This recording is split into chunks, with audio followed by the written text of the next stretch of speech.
All right, guys, day 10 of Green Bay Packers training camp is now in the book. So in today's video, we're going to go over all the key takeaways and notes from today's practice, go over everything that happened today. The Packers are back at practice tomorrow, then they have 2 days off ahead of their first preseason game Saturday versus the Browns. Go down and hit that subscribe button to stay in the loop with everything Green Bay Packers throughout this entire training camp. You'll find highlights as well as practice recaps here on this channel. Just released the practice highlight video right before this. You can click the link right above to go watch that one, but go down and click subscribe to stay in the loop with everything Green Bay Packers. Before we dive in, I wanted to give a massive shout out to Sleeper for sponsoring today's video. Guys, you definitely need to go check out Sleeper with the NFL season right around the corner, and using my code BASS, B-A-S, will get you a first-time deposit match up to $100. Sleeper's been a massive sponsor of this channel, and I'm also giving away a signed Lynn Dickey Packers jersey here. Thank you to Sleeper. I'm going to show you guys that signature there because it's a very clean signature here. And Lynn Dickey, just such a underrated quarterback in the Packers history. And it's very easy to enter in this giveaway, which is running through the month of August. Sign up on Sleeper with the link down below. Use my registration code BASS, B-A-S, and make a first-time deposit. That'll enter you in this giveaway and also get your first deposit match, where then you can choose higher or lower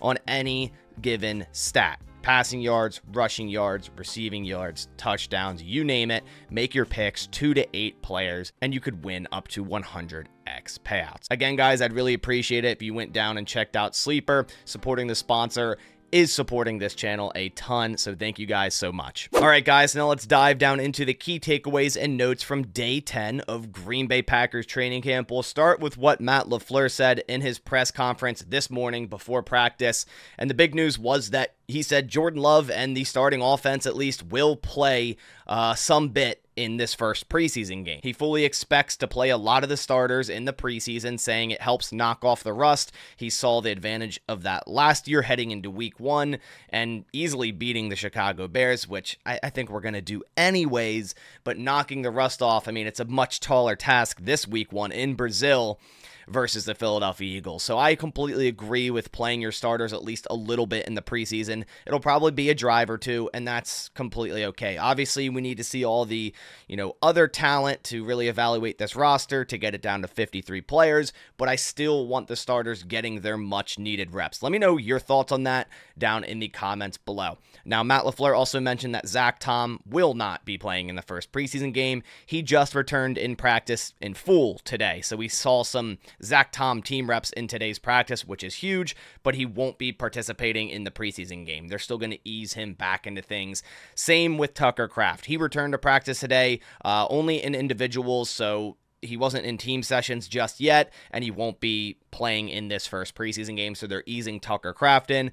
But nonetheless, it's nice to see Tucker Kraft back. Really great to see him back in this tight end room that looks very strong right now. Not only Luke Musgrave and Tucker Kraft, both Tyler Davis and Ben Sims have stepped up to the plate in massive ways in the absence of Tucker Kraft, and this tight end room looks honestly stacked right now. Matt LaFleur also mentioned that he had absolutely nothing to do with the unofficial depth chart that came out yesterday. It's kind of why I didn't go over it here on this channel, because it is unofficial, and even the Packers head coach didn't have anything to do with it, so it really doesn't matter. As for a couple pieces of roster news for the Green Bay Packers, as I mentioned, Tucker Kraft is back, so he has been removed off the PUP, and the Packers also cut fourth quarterback Jacob Eason. Wasn't really any need to have a fourth quarterback anymore with all the other 3 quarterbacks back at practice. As for some practice attendance notes, Josh Jacobs is back after missing the last practice and also family night with his groin injury, and he looked great. He returned to individuals and team sessions, and he looked completely fine. New injuries since family night: Dimitri Stanley is out with a hamstring injury, and also wide receiver Rory Starkey with a calf injury,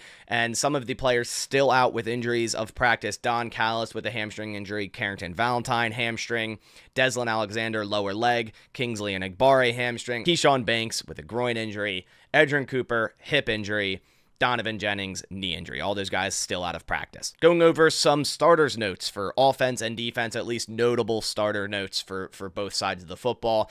Sean Rhyan got the start at right guard in team sessions today. Zach Tom obviously back at right tackle in team sessions as he did return in full, and same with Josh Jacobs, first at running back in team sessions. As for defense, Bullard got the nod at safety today, next to Xavier McKinney, and Hopper got some reps with Isaiah McDuffie and Quay Walker with the ones with Edgerrin Cooper out right now. As for some 1v1 notes and takeaways, I have 4 here. Grant DuBose just continues to look great, not only in 1v1s, but team sessions. He easily beat Corey Ballantyne in his 1v1s today, running some really nice routes and making a couple of really nice catches. He's definitely in contention for that wide receiver number 6. I really think it's going to come down to the wire for wide receiver number 6 between Malik Heath and Grant DuBose. I said it in my family night video. I think it's going to come down to who run blocks better and who can contribute more on special teams. You know, as wide receiver 6, you're not going to see a ton of snaps on offense. Maybe there'll be a game or two where you see some heightened snaps like a Malik Heath against the New York Giants last year.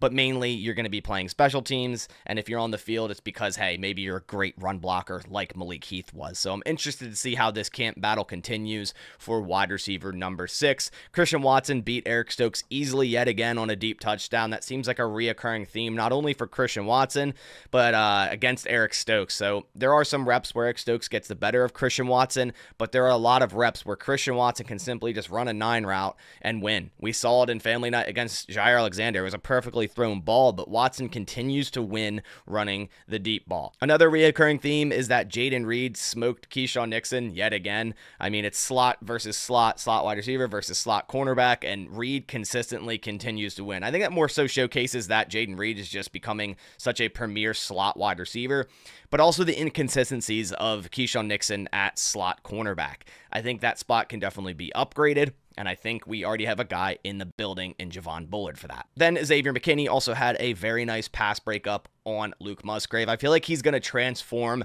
the Packers' ability to cover tight ends so much.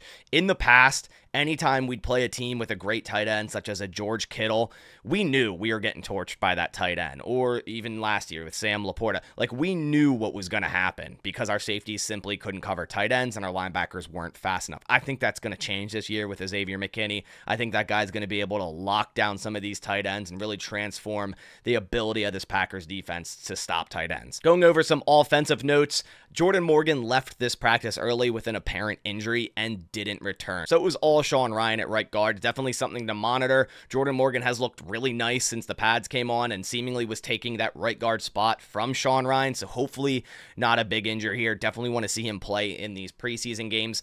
But it also was a solid day for Sean Rhyan, who had sole possession of right guard 1 with Jordan Morgan out. Josh Jacobs also had multiple big runs yet again. Returning to practice, he started off with a big run, had another big run in the same drive, so seems like that groin injury, totally fine, nothing to worry about. The offense was pretty hot today. It started hot on the first 3 plays, including a couple big runs from Jacobs, like I mentioned, and then also a nice pass play. But then Dobbs dropped a wide open crosser, and that kind of brings me into my next theme of offensive notes today. The offense dropped a lot of passes today. Now, it was very windy out there, so that does change the trajectory of the ball a little bit and makes it a little bit harder to catch, but Jordan Love was firing the ball out here today. Jordan Love was on fire today, but a lot of the time his receivers didn't help him and had very bad drops. Also, Tyler Davis had a very impressive block on Rashawn Gary. Yes, you heard that right, on Rashawn Gary, to allow Jordan Love to buy more time in the pocket and find Christian Watson for a gain of 25. Man, Tyler Davis just has been so impressive. I'm extremely impressed in Tyler Davis. I know a lot of people a couple years ago or even last year before the ACL injury were over Tyler Davis, hated seeing him on the offense. You know, he's always a solid to great special teamer for the special teams unit. But man, he has been very impressive this camp, returning from an ACL, filling in for Tucker Kraft. I mean, he's been a good move tight end for the Green Bay Packers throughout camp. And if they have something in Tyler Davis, man, this tight end room is stacked. As for some of the defensive notes I have from today's practice, Jair had excellent coverage on Tay Wicks on a rep in team sessions. He's been locked down in team session, guys. Like when we hear about 1v1 1v1s, and we see some 1v1 clips of Jair getting beat. Again, it's made for the offense to win, but when the team sessions happen, Jair is completely locked down. So again, not worried about Jair at all. Tyron Hopper continues to make more plays, especially now with Edgerrin Cooper out. He's getting more opportunities. He had a stop on Marshawn Lloyd at the line of scrimmage. He had a couple nice blitzes on some plays, and he also had a nice pass breakup over the middle.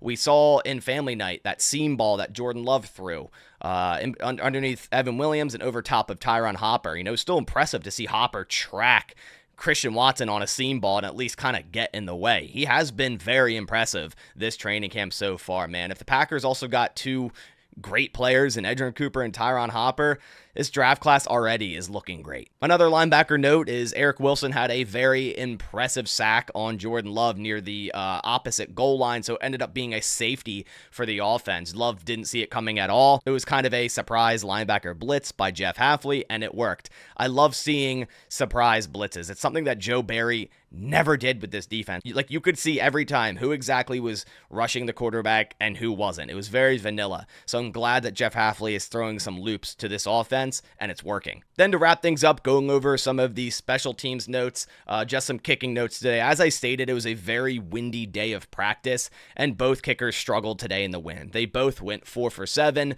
So now Joseph on the entirety of training camp is 40 of 46, so still a high percentage, and Anders Carlson is 36 of 46. So Joseph remains with that 4-kick lead that he's had over the last 2 practices. So that does it for all the takeaways and notes from Green Bay Packers training camp practice day 10.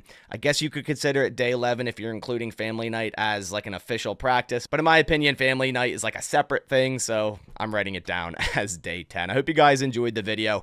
Please leave a like down below if you did. It supports the channel a ton and is absolutely free to do. But I'll catch you on the next one. Thanks for watching, and as always, go Pack Go.